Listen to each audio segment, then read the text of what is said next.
Le clairon. Et notre clairon, ce sera avec Marc-Gabriel Draghi. Bonjour.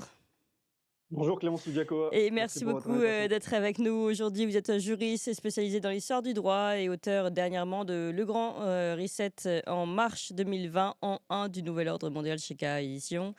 Et alors nous revenons sur ce G7 notamment. Donc c'était jeudi, vendredi dernier, les dirigeants de ces 7 États, États-Unis, Allemagne, France, Italie, Royaume-Uni, Canada, Japon, étaient réunis près de Bari, dans le sud de l'Italie. Il y a eu des échanges, d'ailleurs des échanges plus ou moins cordiaux, on va dire plutôt moins en ce qui concerne Emmanuel Macron et la dirigeante italienne. On pourra en reparler peut-être. On a vu ce regard noir qui était pas mal diffusé, notamment sur les réseaux sociaux. Et puis, il y a eu une déclaration finale qui pointait, elle, particulièrement la Chine du doigt. Les dirigeants du G7, dans cette déclaration, ont exprimé, je cite, leur préoccupation face aux politiques et pratiques hors marché qui entraînent des conséquences au niveau mondial, les distorsions de marché, une surcapacité néfaste dans un nombre croissant de secteurs. Alors, donc, bon, voilà, vous comprenez qu'en gros, ils ne sont pas très contents. Le G7 a exhorté Pékin à s'abstenir de mesures de contrôle des exportations, en particulier sur les minerais critiques, qui pourraient générer des perturbations significatives de la chaîne d'approvisionnement mondiale. Bon, vous comprenez aussi que le G7 a du mal à utiliser des phrases simples, mais en gros, il voudrait qu'il contrôle ses exportations. Et en sous-main, évidemment, on sait aussi qu'il y a les tensions internationales. L'aide chinoise à l'effort de guerre russe est pointée du doigt également. Et ils appellent la Chine à cesser de transférer des composants d'armes et des équipements qui alimentent le secteur de la défense russe. Voilà ce que dit cette déclaration. Bon, bah, Pékin n'était pas content du tout. Pékin a réagi hier, réagi à cette déclaration finale du G7. Et il accuse cette déclaration et donc les membres du G7 d'être pleine d'arrogance, de préjugés et de mensonges. La déclaration du sommet du G7 a une fois de plus manipulé les questions liées à la Chine, a calomnié et attaqué la Chine, a répété des clichés qui n'ont aucune base factuelle, aucune base juridique et aucune justification morale, qui sont pleins d'arrogance, de préjugés et de mensonges, je répète. Voilà ce qu'a dit le porte-parole du ministère des Affaires étrangères lors de son point presse. On a vu aussi donc les tensions entre l'Italie et la France, donc on se dit que finalement ce G7 était peut-être pas une forte réussite en termes d'accords cordiaux. On était plutôt sur des moments aussi de colère. Alors, on voudrait bien comprendre avec vous, Marc-Gabriel Draghi, ce qui se passe en ce moment, et notamment de ce côté-là. Alors vous l'avez très bien dit, en fait ça a été un G7 de la tension, aussi bien à l'extérieur qu'à l'intérieur. C'était d'abord un G7 italien, donc ça fait 7 ans que le G7 ne s'était pas réuni en Italie, en l'occurrence ici dans les Pouilles. Giorgia Meloni était clairement en position de force, donc on aurait pu quand même s'attendre. Donc Meloni, qui est le chef d'État populiste, qui a été le moins discrédité par les dernières élections européennes Oui. pour ce qui est des chefs d'État européens. Tous les autres leaders, donc aussi au Royaume-Uni, Rishi Sunak, qui prépare une élection, sont en difficulté dans leur pays, sans parler de Joe Biden. Et on aurait pu s'attendre quand même à un G7 de l'apaisement, en tout cas de la détente, par rapport à l'ensemble des crises qui allaient être traitées. D'ailleurs, le sujet en réalité du G7, c'était aussi une ouverture vers le sud global, vers les pays africains, l'Argentine, Mm. la Jordanie, les pays du Maghreb.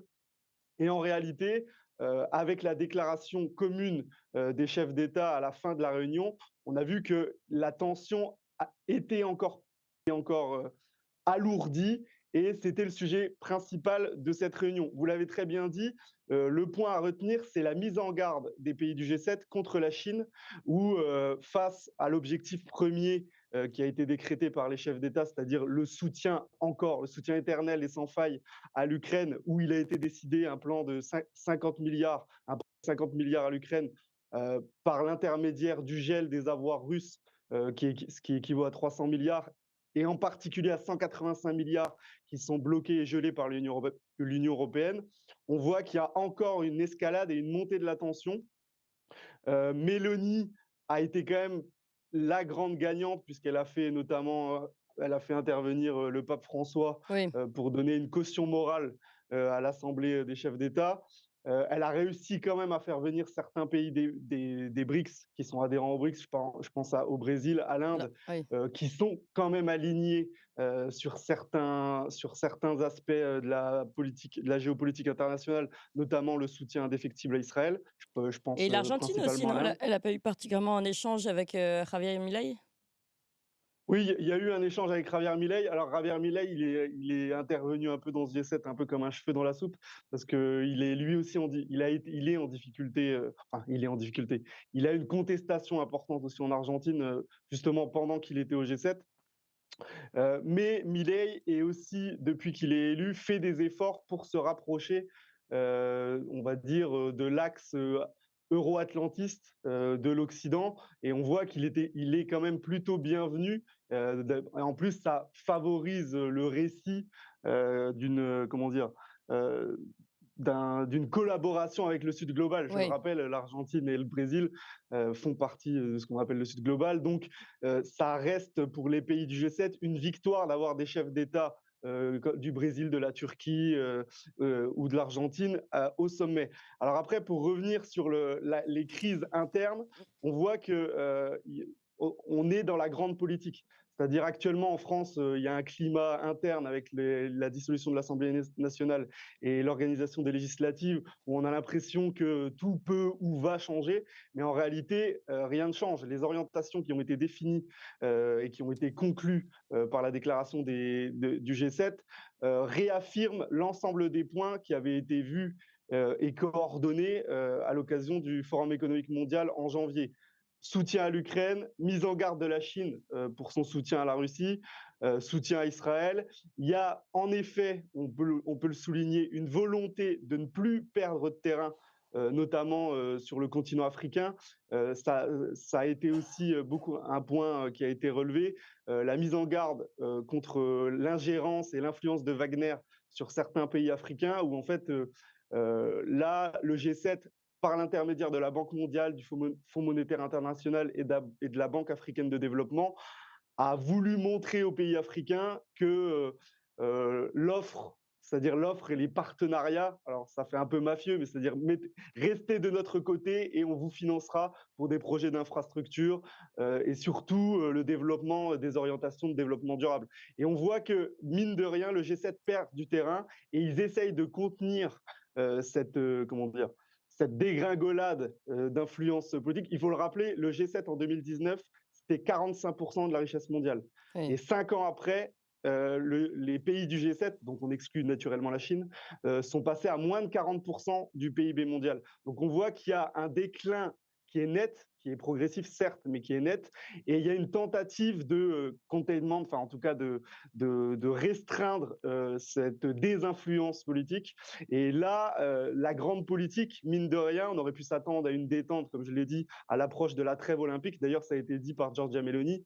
L'ensemble des pays ont appelé à une détente, mais en réalité, il y a une relance des hostilités, notamment avec ce prêt à l'Ukraine de 50 milliards, puisque la Russie, vous avez cité la Chine qui était fortement mécontente, Oui. mais la Russie a aussi parlé de vol par rapport aux avoirs russes, et que si ce prêt était mis en œuvre, il y aurait forcément des mesures de rétorsion et des conséquences, notamment pour l'Union européenne, puisque l'Union européenne a été mandatée par les États-Unis pour être au front au niveau économique. Mais d'après ce que vous dites, ce qui est intéressant, c'est que vous nous dites, l'objectif, c'était plutôt de montrer qu'on ouvrait un petit peu sur le Sud global, le dialogue et cetera. Et puis finalement, avec cette déclaration finale, on voit que c'est beaucoup plus ça a même renforcé les tensions, j'imagine, puisque, comme on l'a dit, il y a derrière l'attaque contre la Chine, il y a, la Russie qui est visée et ce sont les 2 acteurs de l'émergence des BRICS et donc, de la participation au Sud global.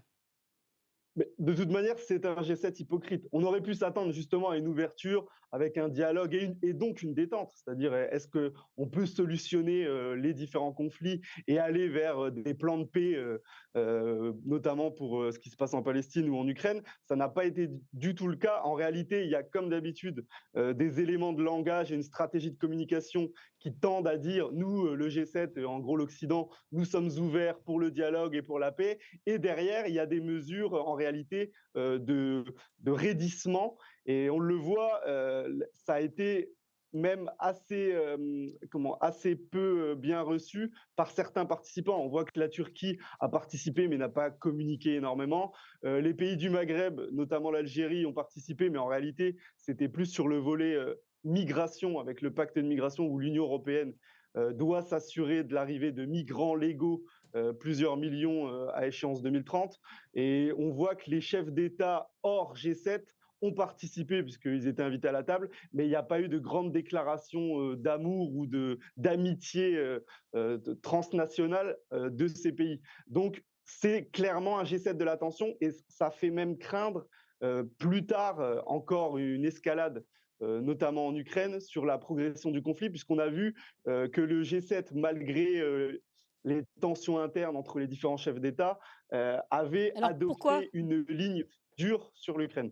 Alors, on va revenir sur la ligne dure contre l'Ukraine et puis ce qui se passe. Vous avez utilisé une formule tout à l'heure pour dire que finalement, on avait l'impression qu'avec les législatives, les européennes, nous votions, nous reprenions le pouvoir et donc les choses allaient changer. On va évidemment y revenir avec Étienne Chouard également.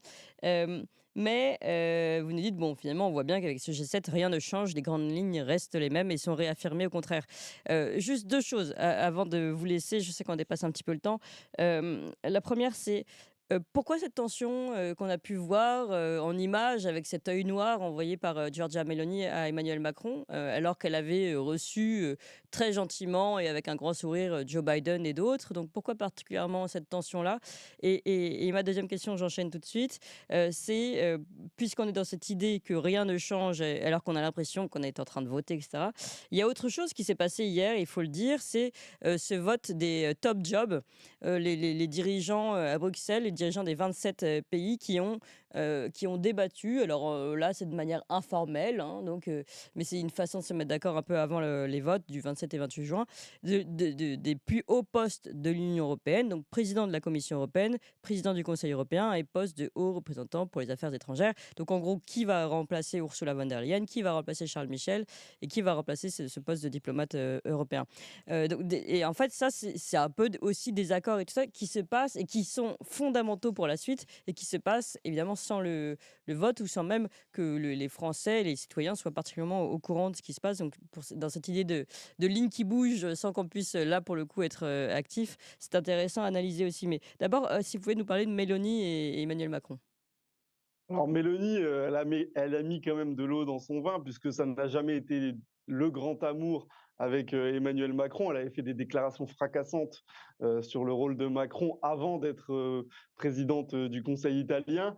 Donc elle est aussi tenue par son électorat en Italie, où elle ne peut pas présenter un visage très sympathique face à Emmanuel Macron. Hmm. Emmanuel Macron cristallise bon, c'est un symbole de l'hyperclasse en France, mais aussi en Italie.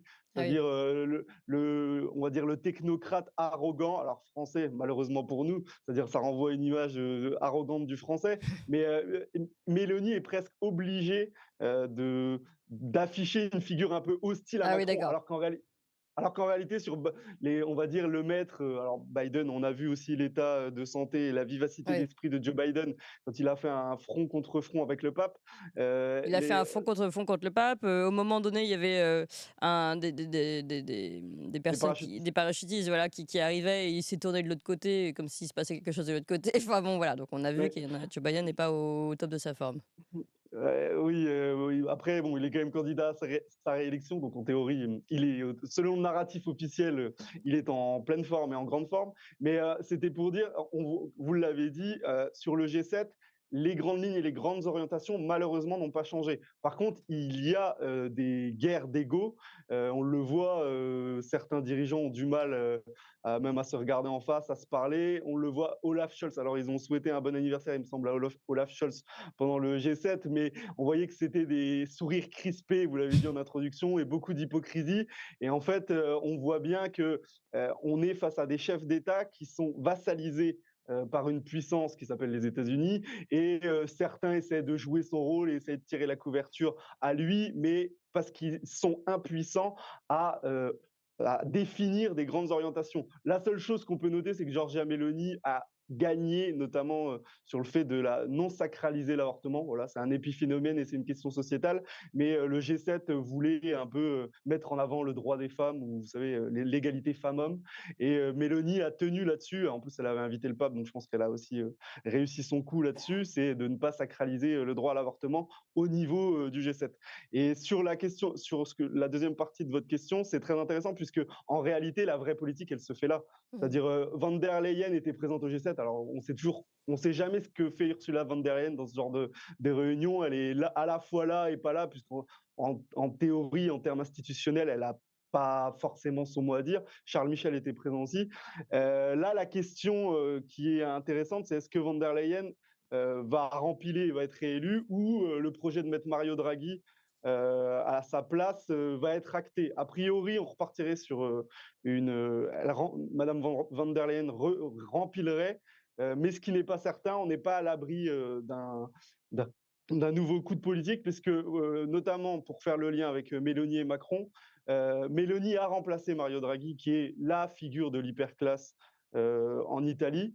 Et on voit que Mario Draghi est plutôt le candidat du Royaume-Uni et de la France, alors que van der Leyen a plutôt un soutien allemand. Je ne vais pas dire italien, parce que l'Italie, Joue un et drôle de jeu, Mélanie a dit ouais. c'était réservé, mais on voit que Draghi est plutôt le candidat macroniste et de la City. Mmh. Donc c'est pour ça qu'il y a des tensions, c'est que peut-être à l'intérieur du système, il y a des gens qui ne parient pas sur le même candidat et sur le même cheval. Voilà. Ouais, donc on voit vraiment que bon, il y a beaucoup d'hypocrisie. Après, ça reste de la diplomatie, une forme de diplomatie. Ce qui est intéressant, c'est de savoir lire entre les lignes, et c'était intéressant de vous recevoir à ce sujet. Merci beaucoup, Marc Gabriel Draghi. Je